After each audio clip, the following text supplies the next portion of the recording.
Jihoon stood in front of the massive doors and took a deep breath. The Galactic Culinary Institute was nothing like the pictures he had seen back on Earth. Everything was huge. The doors alone were at least 5 meters tall, made from some kind of glowing blue metal he had never seen before. Through the transparent walls, he could see students of all shapes and sizes moving through the corridors. Some walked on 2 legs like him. Others floated. Some crawled on 6 legs or more. He was the first human ever accepted into this school.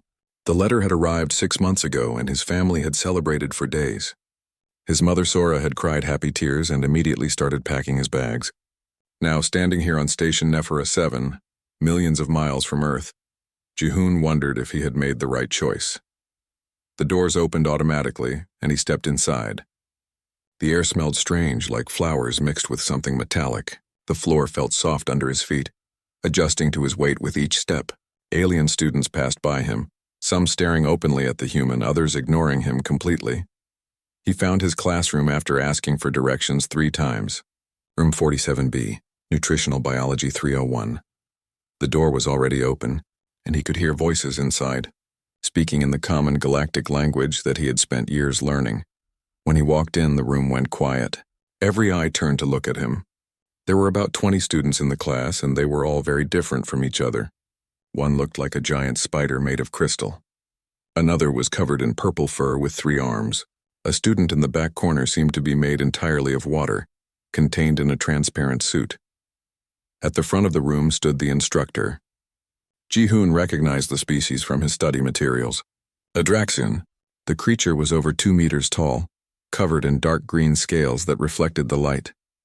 Its eyes were yellow with vertical black pupils like a snake. When it opened its mouth to speak, Jihoon could see rows of sharp-pointed teeth. "Ah," the instructor said, and his voice was like rocks grinding together. "The human specimen has arrived. Class, please observe this creature carefully. We will be studying it today." Jihoon felt his face grow hot. Specimen? He was a student, not a lab animal. "My name is Instructor Vextel," the Draxian continued, moving closer to Jihoon. "And you are the first human we have seen at this institution. Tell me, human, what is your name?" "Jihoon, sir." "Jihoon. Interesting sound." Class noticed the flat teeth. Vextel reached out with one clawed hand and gestured at Jihoon's face. "Open your mouth, please." Jihoon hesitated, then opened his mouth slightly. Flat grinding teeth like most herbivore species. The forward-facing eyes are unusual for a plant eater, but evolution sometimes creates strange combinations. Notice also the weak build. No claws, no natural weapons of any kind. Clearly, this species survived through tool use, not through any natural ability. The other students made various sounds of agreement. Clicking, chirping, humming. Jihoon closed his mouth and tried to stay calm. He had expected some confusion about humans, but being called weak and defenseless in front of everyone was harder than he thought it would be. Vextel moved back to the front of the class and pulled up a holographic display. Images of different alien species appeared in the air, arranged in a pyramid shape. "This is what we call the hierarchy of evolution," Vextel explained. "At the top we have the carnivorous species. Hunters, predators, apex creatures. These species developed superior intelligence because hunting requires strategy, planning, and complex thought. In the middle we have omnivores, species that eat both plants and animals. They are confused creatures, never fully developing the skills of either predators or prey. And at the bottom, we have herbivores, plant eaters. They are passive, docile, and developed intelligence only as a defense mechanism." Jihoon raised his hand. "Sir, I don't think that's entirely accurate." The room went silent again. Several students made shocked sounds. Apparently no one questioned Instructor Vextel. "Oh?" The Draxian's eyes narrowed. "And what would a plant-eating species know about the hierarchy of evolution?" "Humans aren't just plant eaters, sir." "No? What else do you eat? Seeds, fruits? Perhaps you have learned to consume fungi?" Vextel's tone made it clear he found this funny. "We eat meat, sir. We eat plants too, but we also eat animals." Vextel laughed, a harsh sound like breaking glass. "Impossible. Look at you. Where are your claws? Your fangs? Your hunting organs? You have the body of prey, not a predator." "We don't need claws," Jihoon said quietly. "We have tools. All species have tools once they reach space travel. That does not make you a predator." Vextel waved one clawed hand dismissively. "Now let us continue with the lesson. Tomorrow we will study predator nutrition in detail. Everyone must bring samples of their natural diet. Ji-hoon, you will bring your plant-based food so the class can see what sustains an herbivore species. Ji-hoon wanted to argue more, but he could tell it was useless. Vextal had already decided what humans were, and nothing Ji-hoon said would change his mind right now. The rest of the class was difficult. Vextal continued to use humans as an example of weak, prey species throughout the entire lesson. The other students began to relax around Ji-hoon, seeing him as harmless. One student even patted him on the head as they left, like he was a pet. That night in his small dormitory room, Ji-hoon called his mother on Earth. The time delay was significant, but he needed to hear her voice. "They think we're plant eaters," he told her. "They think we're weak and harmless." His mother's face on the screen smiled softly. "Then show them the truth, my son. Show them what humans really are." "How?"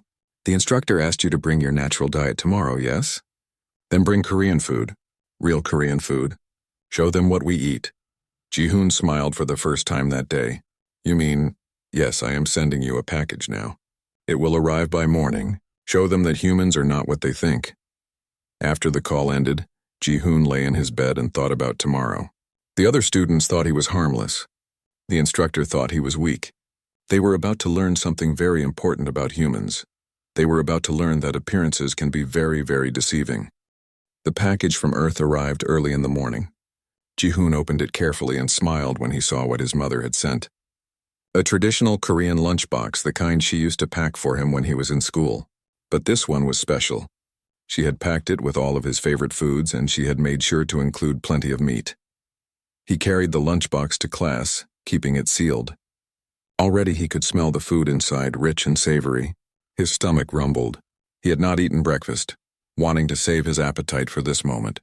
The classroom filled up quickly. The other students arrived in groups, chatting in their various languages. The crystal spider student, whose name was Crixlon, waved at him. Ji-hoon waved back.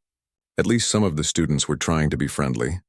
Instructor Vextal entered last, moving with the confident stride of someone who owned the room. The Draxian set down a container of his own, probably filled with whatever Draxians ate.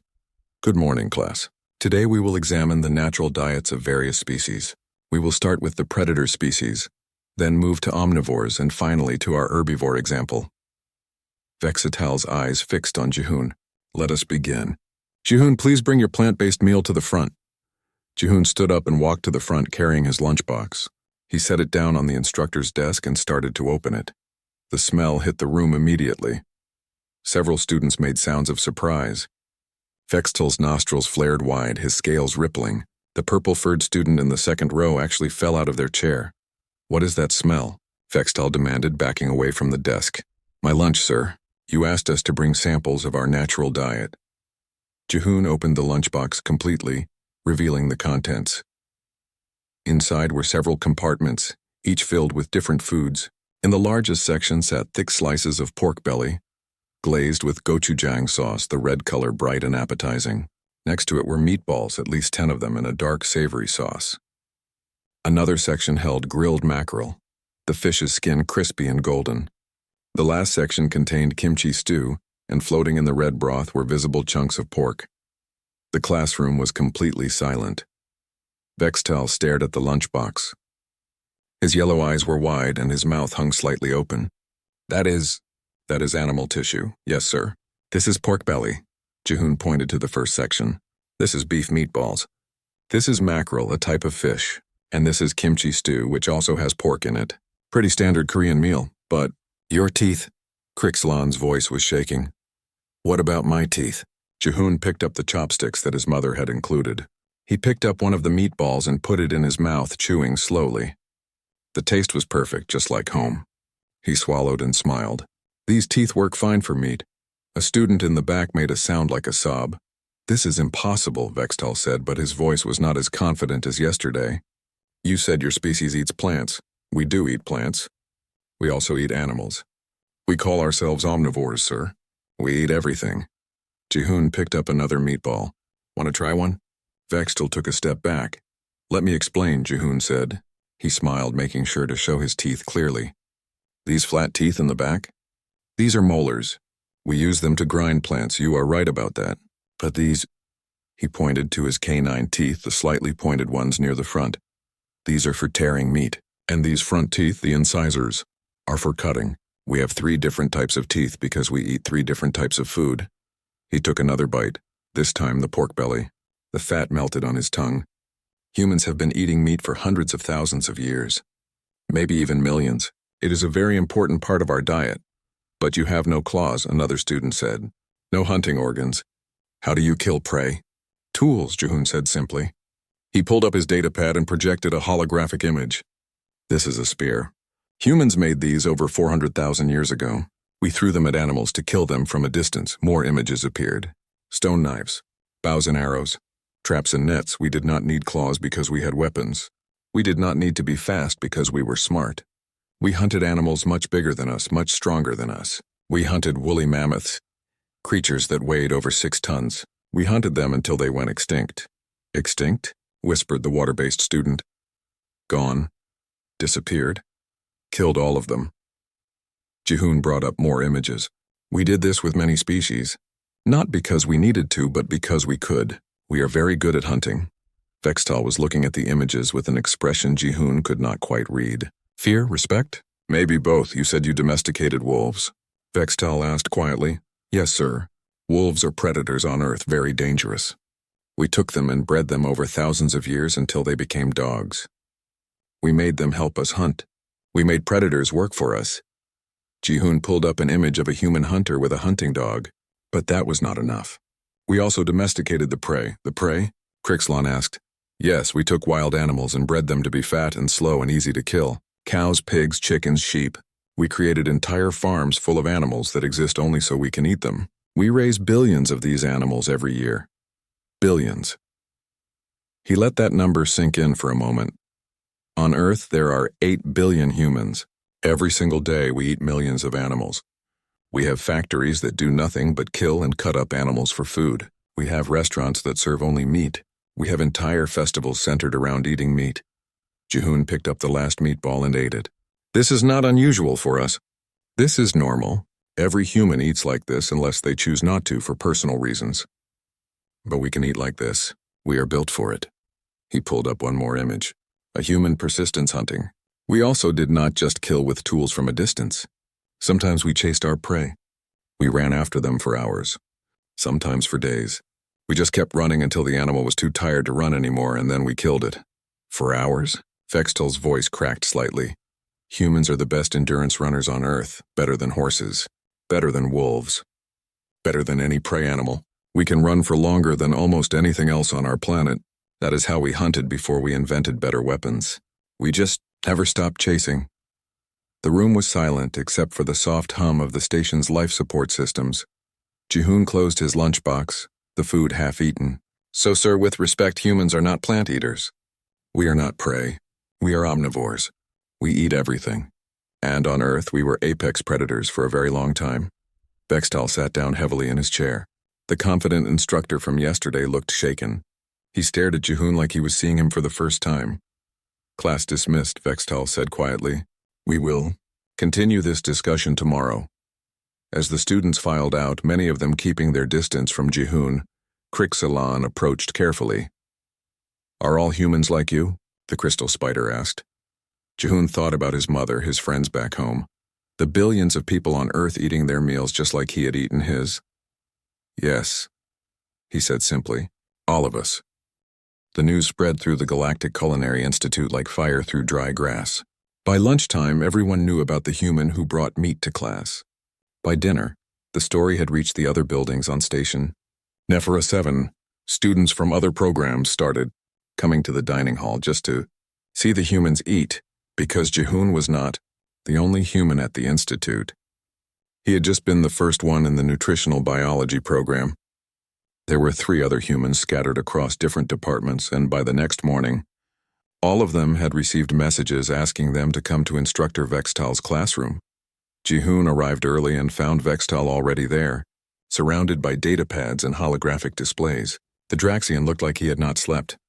Jihoon, Vextal said when he noticed him, I have filed an inquiry with the Xenobiology Department.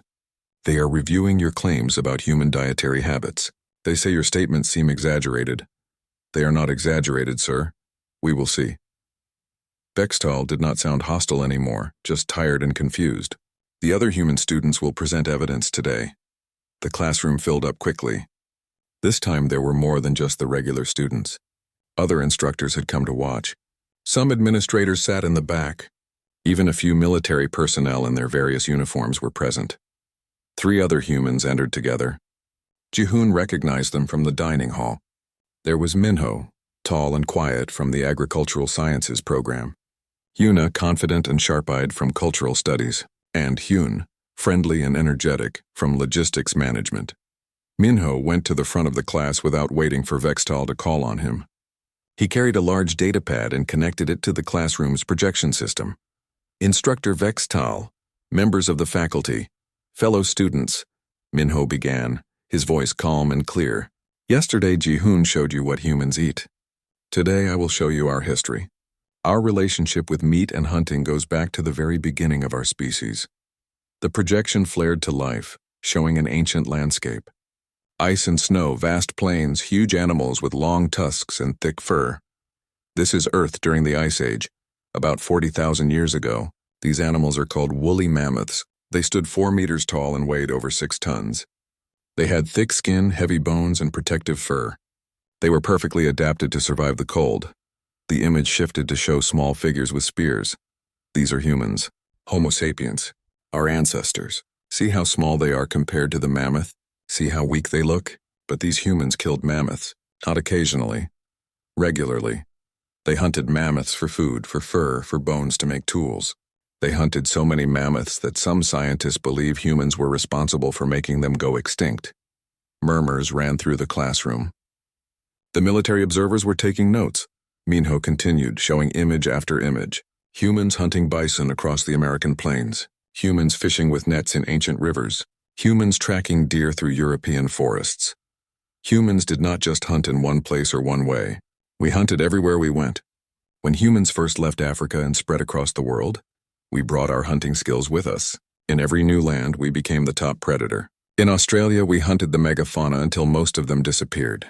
In North America, we did the same. In Europe, Asia, everywhere. The images showed cave paintings now, ancient art on stone walls. Every single painting showed hunting scenes. Humans with spears. Animals running. Blood and death. Humans were so obsessed with hunting that we made art about it. We told stories about it. We built our entire early cultures around it. The best hunters were the most respected members of the tribe. Hunting was not just about food. It was about status, about proving yourself, about being human. Vextal leaned forward, staring at the images. Yuna stood up next. I study human cultures across Earth. Every single human culture, no matter where they lived, has hunting traditions. Every language has many words for different types of meat and different ways to cook it. Let me show you. She pulled up a list. The words scrolled across the projection, hundreds of them. Words for raw meat, cooked meat, roasted, grilled, smoked, dried, salted, fried. Words for beef, pork, chicken, fish, lamb, venison, and dozens of other animals. Korean has over 50 words just for different cuts of beef, Yuna said. English has different words for the living animal and the meat from that animal. Cow becomes beef. Pig becomes pork. This is how important meat is to us. We created special vocabulary just to talk about eating animals. She showed images of festivals. In Korea, we have Samgyeopsal Day, celebrating pork belly. In America, they have Thanksgiving, where the traditional meal centers around a large roasted bird called a turkey. In Mongolia, they have the Golden Eagle Festival, which celebrates hunting traditions. Across South America, they have asado, a style of cooking meat that brings communities together. More images. Meat markets with hanging carcasses, restaurants with flames cooking steaks, family dinners with meat as the centerpiece. Humans do not just eat meat when we have to. We celebrate it. We make it special. We gather together to eat it. It is part of our social bonding. Hyun took over next, showing statistics and numbers. Currently, Earth has about 8 billion humans. We raise and slaughter over 70 billion land animals every year for food. That is not counting fish or seafood, just on land. Cows, pigs, chickens, sheep, goats. The numbers appeared in large font on the projection. 70 billion. The classroom was completely silent. We have industrial farms that exist only to produce meat. We have entire shipping networks dedicated to moving meat from farms to cities. We have freezer facilities that can store millions of tons of frozen meat. We have created a global industry around killing and eating animals. He showed images of modern farms, factories, processing plants, clean and efficient and massive in scale. This is not ancient history. This is happening right now, today on Earth.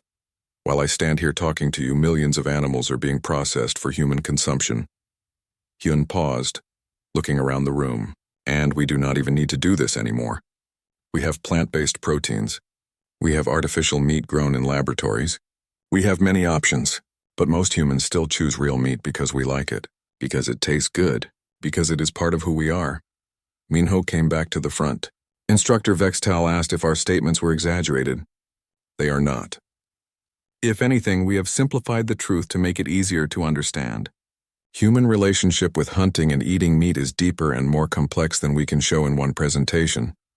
He pulled up one final image, a chart showing human brain development over time, overlaid with the introduction of cooked meat into the human diet. Scientists on Earth believe that eating meat, especially cooked meat, is part of why humans became intelligent. The proteins and fats in meat gave our brains the energy they needed to grow larger. Our ancestors who ate meat could think better, plan better, survive better. They passed their genes on to us. In a very real way, eating meat made us who we are. Vextal stood up slowly. His scales had paled to a light green, a sign of stress in Draxians. This is concerning. When humanity applied to join the galactic community, your species was classified as omnivore with herbivore tendencies. This classification determines everything. Trade agreements, cultural exchange programs, safety protocols. If your species is actually... He trailed off, looking at the military observers. They were having a quiet, urgent discussion among themselves. Instructor, Jihoon said carefully, humans are not dangerous. We eat meat, yes. We are good at hunting, yes. But we are also good at cooperation, at peace, at building relationships. We chose to stop hunting each other. We chose to create laws about how to treat animals.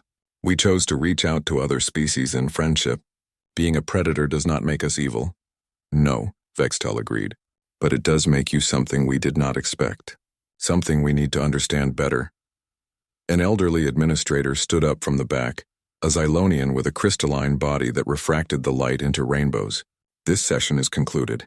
The human students will make themselves available for further interviews with the Xenobiology Department. Instructor Vextal, please prepare a full report for the Administrative Council. As everyone filed out, Jihoon saw many of his classmates looking at him differently now. Not with mockery or dismissal, with careful respect. With wariness, he was not sure if that was better or worse. The Xenobiology Department spent 3 days reviewing the human student's presentation. During those 3 days, the atmosphere at the Galactic Culinary Institute changed completely. Students who had ignored Jihoon before now watched him carefully in the hallways. Some kept their distance. Others approached with cautious curiosity. On the 4th day, Instructor Vextal announced a practical examination. Words and images can be misleading, he told the class. To truly understand a species' capabilities, we must see them in action. Tomorrow, we will go to the simulation arena. Each student will demonstrate their species' natural hunting or foraging abilities. The next morning, the entire class, along with several observers and other instructors, made their way to the arena. It was a massive dome-shaped building that could generate any environment through holographic technology and environmental controls. Crixlon went first. The Crystal Spider student entered a simulation of their home world, a cave system full of glowing fungi. Crixlon moved through the caves gracefully, collecting the fungi with specialized appendages. The whole demonstration took about 10 minutes. Other students followed. The purple-furred student hunted small rodent-like creatures using ambush tactics, hiding and pouncing. The water-based student filtered microscopic organisms from a simulated ocean. Each demonstration showed the natural abilities of that species. Then it was Jihoon's turn. Vextal personally designed the scenario, and Jihoon could see the challenge in the instructor's eyes. The Draxian was testing him, pushing him to prove the claims about human hunting. The simulation loaded, and Jihoon found himself standing in a dense forest. Trees towered above him, their leaves blocking most of the sunlight. He could hear birds singing, insects buzzing, and somewhere in the distance the sound of running water. The scenario is a temperate forest on Earth, Vextal announced through the arena's speakers. There are several holographic deer in this environment. Jihoon, You claimed your species hunted through persistence. Demonstrate. Jihoon stood still for a moment, listening and watching. He spotted movement about 50 meters away, a flash of brown between the trees. A deer grazing peacefully. He started to jog toward it. The deer's head snapped up immediately. It saw Jihoon and bounded away, its white tail flashing as it ran. The deer was fast, covering ground in long leaps. It disappeared into the forest within seconds. In the observation room, some students laughed. Is he running slowly on purpose? One asked. No, said Instructor Kayla, a mammalian species professor who had come to watch. Watch carefully. Jihoon maintained his steady jog, not sprinting, just running at a comfortable pace. He tracked the deer by following broken branches, disturbed leaves, hoof prints in the soft dirt. Every few minutes he would spot the deer in the distance and adjust his direction. 10 minutes passed. The deer had slowed down, confused by the predator that would not stop chasing it. It would rest for a moment, then see Jihoon still coming and run again. 20 minutes. The deer's movements were less graceful now. It was getting tired. 30 minutes. The deer stumbled occasionally. Its holographic programming included realistic exhaustion mechanics. 40 minutes. The deer was barely running anymore, just trotting and looking back constantly at Jihoon, who kept coming at the same steady pace. At the 50-minute mark, the deer's legs gave out. It collapsed on the forest floor, sides heaving, completely exhausted. Jihoon jogged up to it calmly and placed his hand on its neck, the signal that the hunt was complete. The simulation ended. In the observation room, no one was laughing now. Jihoon returned, breathing slightly harder but not exhausted. There was a thin layer of sweat on his forehead, but he looked like he could keep running if needed. Bextal was staring at a datapad, reading Jihoon's vital signs that had been monitored during the hunt. Your heart rate barely elevated. Your breathing is steady. You are not exhausted. That was less than an hour, sir. Humans can run much longer if we need to. How much longer? Bextal asked quietly. The world record for continuous running is about 350 miles. That took about 50 hours. Some humans do this for fun. We call them ultramarathon runners. Kayla came down from the observation room, her eyes bright with excitement. Do you understand what we just witnessed? She asked the class. That deer was faster than the human. Much faster. In a sprint, the human would lose every time. But the human did not need to be faster. He just needed to never stop. She pulled up a comparison chart on a portable display. Most predators on Earth hunt in bursts. They sprint, they catch the prey, or they do not, and then they rest. The prey animals evolved to escape these burst attacks. They can run very fast for short periods. But humans hunt differently.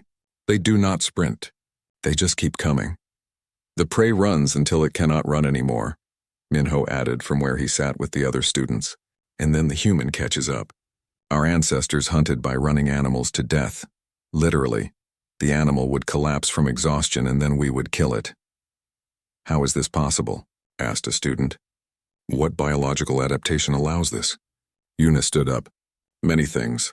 We cool ourselves by sweating, which is very efficient. Most animals cool themselves by panting, which they cannot do while running. We have specialized tendons in our legs that store energy with each step. Our respiratory system can regulate breathing independently of our stride, while most animals have to synchronize breathing and running. We have efficient metabolisms that can switch between different energy sources. We evolved specifically for long-distance running. Show them, Kayla said, gesturing to Jihoon. Jihoon lifted his shirt slightly, showing his stomach. See these muscles? These are for stabilizing our core while we run. They let us keep our head steady, which helps with balance. See my legs? Long and straight. Perfect for running efficiency. My feet have arches that act like springs. My shoulders can rotate independently from my hips, which helps with balance. Everything about human body structure is designed for running long distances. He let his shirt drop. On Earth, humans are not the fastest land animal. We are not the strongest, but we can outrun almost anything over long distances. A human can outrun a horse if the distance is long enough. We evolved to hunt the fastest prey on our planet by simply never stopping. Vexital sat down heavily. Your species weaponized endurance? Yes, sir. And you just ran for nearly an hour, tracked an animal through a dense forest, and you are ready to do it again right now. Yes, sir. The Draxian was quiet for a long moment. I was wrong about your species. Completely wrong. You do not look like predators. You look weak and harmless. But that is perhaps the most dangerous thing about you.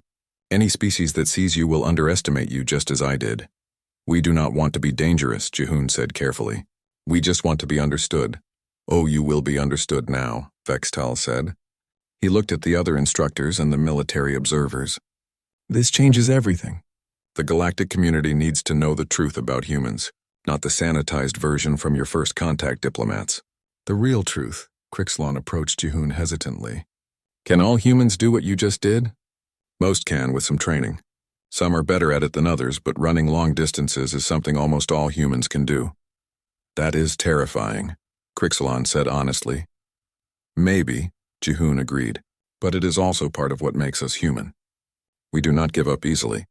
In hunting, in life, in anything. We just keep going. That determination, that persistence, it helps us in many ways. Not just in hunting. Youre joined them. Humans do not hunt much anymore on Earth. We have farms, we have technology. But we still run. We run for exercise, for sport, for fun. We have competitions where people run for hours just to prove they can. The ability is still in us even if we do not need it for survival anymore. A species that runs for fun, Vextal muttered. A species that voluntarily exhausts themselves as entertainment. What kind of creature does that? The kind that was born to run, Hyun said with a smile. The kind that never learned when to quit. The practical examination continued, but everyone's attention kept returning to the humans. The prey-looking species that hunted through sheer stubborn persistence. The creatures with flat teeth and no claws who still climbed to the top of their food chain. By the time the day ended, the word had spread even further. The humans were not what they seemed. They were not weak. They were not harmless. They were something much more interesting and much more concerning than anyone had realized.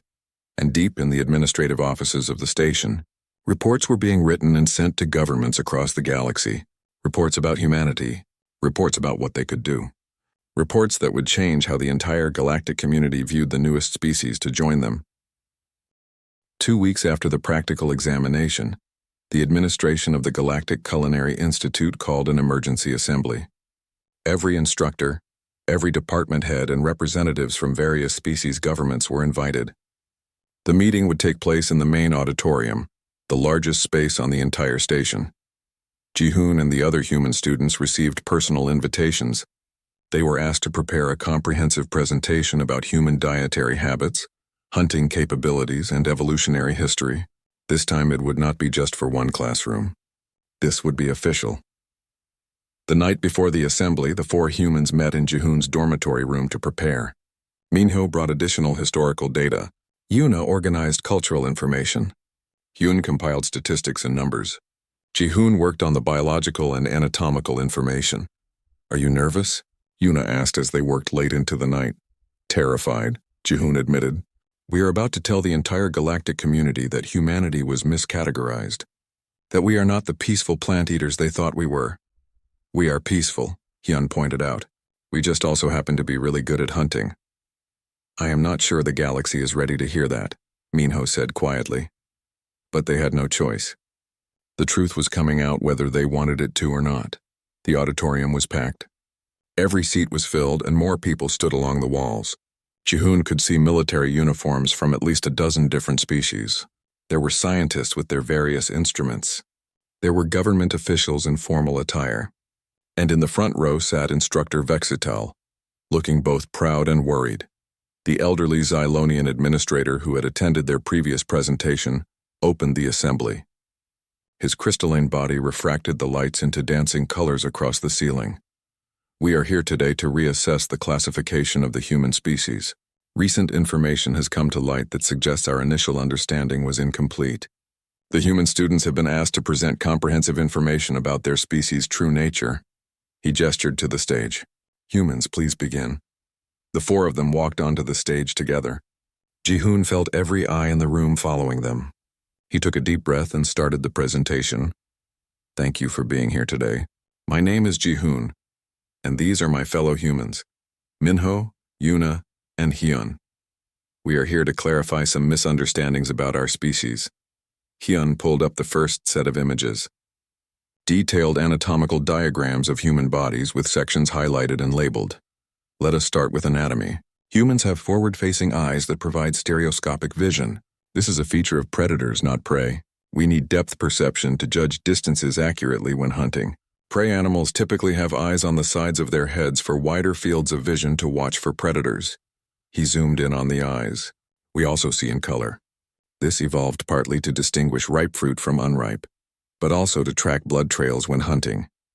We can follow wounded prey by seeing drops of blood on the ground. The image shifted to show the human skull and jaw. Our jaws are designed for an omnivorous diet. We have incisors for cutting, canines for tearing meat, and molars for grinding plants. Very few species have this combination. It allows us to eat almost anything organic. Minho took over, showing the digestive system.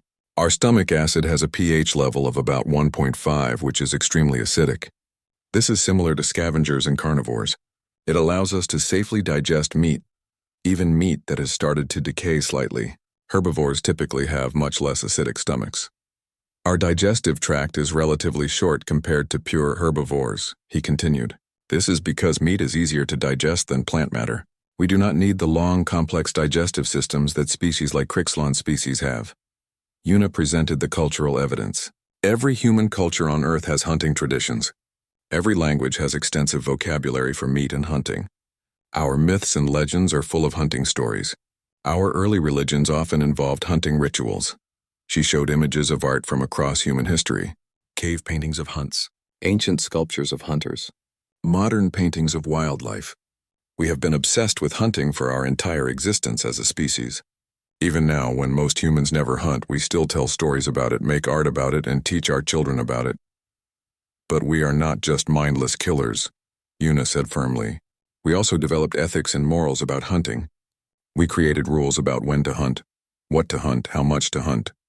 We recognized that we could destroy entire species if we were not careful, so we chose to be careful. This shows intelligence and self-control. Jihoon came back to present the most difficult part. Our species evolved as persistence hunters. We hunted by running our prey to exhaustion over many hours or even days. This required several specialized adaptations. He pulled up a comparison chart showing humans next to other Earth species. We cool ourselves through sweating, which is extremely efficient. We can regulate our breathing independently of our stride. We have specialized tendons that store and release energy with each step. We have remarkable endurance. But the most important adaptation is neurological, he continued. Humans have exceptional spatial memory and tracking ability. We can follow trails for hours without getting lost. We can predict where our prey will go. We can coordinate hunts with other humans over long distances. Our intelligence evolved partly to make us better hunters. The auditorium was completely silent. Every being present was focused on the presentation. Minho returned to show the most shocking statistics. Currently, humanity raises and slaughters over 70 billion land animals per year for food. We have industrial systems designed for maximum efficiency in meat production. We have transportation networks moving billions of tons of meat annually. We have storage facilities that can freeze and preserve meat for years. The numbers appeared on the screen in stark detail. Production rates, consumption rates, global trade volumes. And we do this even though we have alternatives, Minho said. We have plant-based proteins that can replace meat nutritionally. We have laboratory-grown meat. We have many options. But most humans prefer real meat because we enjoy it, because it is part of our culture, because it is part of who we are. Hyun took the final section. So what does this mean? It means that humanity was incorrectly classified when we joined the galactic community. We were called omnivores with herbivore tendencies. This is wrong. We are omnivores with strong predator traits. We are apex predators who chose to become omnivores, not herbivores who occasionally eat meat. He let that sink in for a moment before continuing. This changes the risk assessment for human interaction. We are physically capable of being dangerous. We have the intelligence, the endurance, the tracking ability, and the hunting instincts of apex predators. But, and this is crucial, we also have the ethics, the self-control, and the desire for peace that comes from millions of years of social evolution. We do not want to be seen as threats, Jihoon said, stepping forward. We want to be understood accurately. Yes, we are capable of hunting. Yes, we evolved as predators. But we chose to stop hunting each other. We chose to create civilizations based on cooperation instead of competition. We chose to reach out to other species in friendship instead of conquest. Being a predator does not make us evil. Youre added. It just makes us capable. What we choose to do with that capability is what defines us. The presentation ended. The screen went dark. The 4 humans stood on the stage, waiting for the response. The Xylonian administrator stood up slowly. This is concerning. Not because we fear you, but because our entire framework for understanding your species was wrong. Trade agreements were negotiated under false assumptions. Cultural exchange programs were designed incorrectly. Safety protocols are inadequate. Sir, Jihoon said carefully, humans have been part of the galactic community for 5 years now. In that time, have we been dangerous? Have we caused problems? Have we been anything other than peaceful and cooperative? The administrator was quiet for a moment. No, you have not. Then perhaps, Youre said, being capable of danger but choosing peace is actually more meaningful than simply being incapable of danger in the first place. A murmur ran through the auditorium. Several beings nodded or made their species equivalent gesture of agreement. Instructor Vextal stood up. These students have shown remarkable patience with my ignorance. I mocked them. I belittled their species. I was completely wrong, but they did not respond with anger or aggression. They responded with evidence and education. Perhaps this is the most important thing we should learn about humans. They could be dangerous, but they choose not to be. Another instructor, a tall being covered in feathers, stood. I propose we establish a new classification system, one that accounts for capability versus behavior. Humans are biologically apex predators but behaviorally peaceful omnivores. Both truths can exist together. The discussion continued for hours. Scientists debated classifications. Military observers discussed security implications. Cultural experts talked about how this would affect human integration into galactic society. Finally, the Xylonian administrator called for order. We will establish a committee to review and reclassify the human species appropriately. In the meantime, all current agreements and programs with humanity will continue unchanged.